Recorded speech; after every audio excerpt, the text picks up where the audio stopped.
Hi, I'm Mike Taylor, founder and CIO of My Funds, and I'm here with Toby, portfolio manager for UK and European Fund. Yeah, nice to see you, Mike. And you. Thanks for being in London. So here we are outside the Bank of England, so let's do a bit of an update on the UK. Yeah, so I'd describe the UK as sort of in stagnation light at the moment, in the sense that there has been higher inflation, mainly thanks to energy costs, as we all know, but also growth has been, perhaps a little bit slow, although it was picking up actually before the war in Iran started.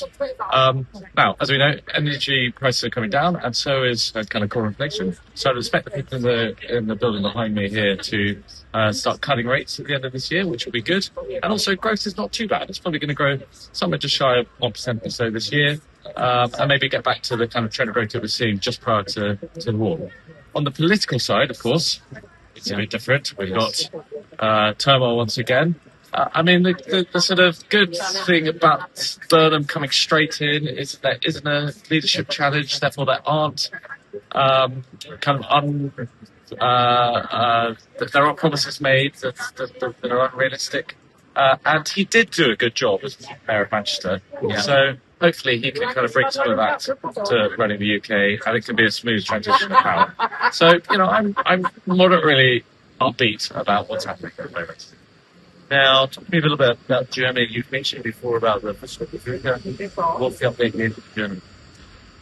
Yeah, so Germany runs by coalition, unlike us here in the UK. So things just take a little bit longer to get done. And this German fiscal bazooka, almost 1 trillion of investment going into Germany, is happening. Now, defence investment started quicker. We've seen that come through in defence companies already. There's kind of less bureaucracy around defence.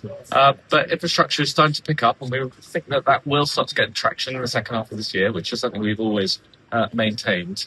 On top of that, earlier this week, about just 2 days ago, Germany announced a whole load of reforms around tax, pension, welfare, and this is to really kind of release private sector investment. And we watch this very closely. We see this actually quite a big positive. It's not something that's mentioned in the news very much, but that's definitely going in the right direction. So again, Germany, the biggest economy in Europe, is reawakening. We think this is great for the continent as a whole. Southern Europe, particular countries like Spain and Greece, have been growing very strongly. Do you expect that to continue? Yeah, so Southern is actually Spain, Greece, Portugal have been growing almost double the rate of the rest of Europe. That's to do with tourism that's been very strong. They are largely self-sufficient in energy, especially Spain, mainly thanks to solar. There's been some quite positive immigration coming really from South America. Then there's been post-COVID reforms that have kind of carried through. So we see that all as quite positive.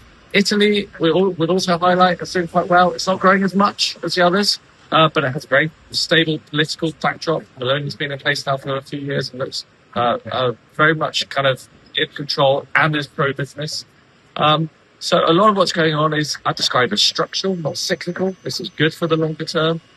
So they won't continue, Spain especially won't continue at the same very strong growth rates they see, but it will definitely continue to grow, probably faster than the rest of Europe for the future. And finally, what's your assessment of the situation in the Ukraine? So in Ukraine, as a sort of passionate observer of it, my own take here is that hostilities are likely to end in the next 6 to 12 months. I don't necessarily think there will be a big peace deal. I think it will be more of a ceasefire, a little bit like Korea was in 1953, which is, Korea is supposedly still at war, but there has been peace for more than 70 years. And I can see a similar situation happening here in Ukraine, where it just pauses on the current front line, but importantly, militarily it stops. And what that means is you can start to get the reconstruction of Ukraine again. That will actually benefit some really good Central European countries and companies. So we are, again, monitoring this very closely. I don't think it's in Russia's interest any longer to try and continue forever in the war. So yeah, in total, we remain pretty kind of upbeat and Positive on the outlook. constructive. Yeah, so Europe. Great. Thank you. thanks for coming over.